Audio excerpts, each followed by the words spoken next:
Avec de l'eau jusqu'à la taille, ces militaires entament une difficile mission. Ouvrir les portières, inspecter chaque voiture. Sur cette autoroute submergée par la crue brutale, des personnes n'ont peut-être pas eu le temps de s'échapper. Ici, l'armée a déployé les gros moyens, des blindés pour dégager la route.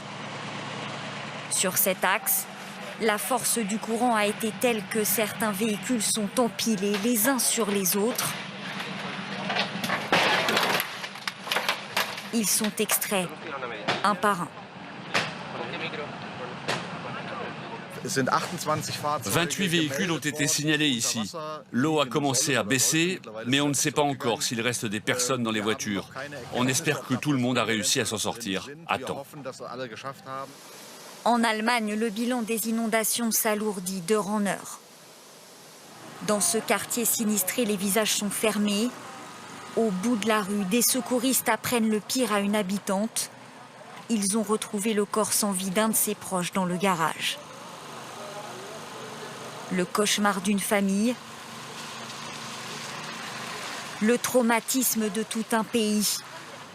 Dans la presse allemande, les visages des disparus sont diffusés par dizaines. Face à l'ampleur de la catastrophe, certains Allemands craquent.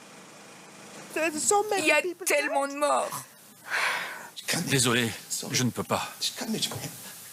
Dans certaines villes, gigantesque élan de solidarité, les dons de vêtements et de vivres affluent par centaines. Eux sont toujours bloqués à l'entrée de leur ville évacuée car la zone est instable. Beaucoup d'autres maisons peuvent encore s'effondrer. C'est pour ça que toute la ville est fermée. Dans les champs environnants, l'eau continue de s'accumuler. Les autorités redoutent de nouveaux glissements de terrain.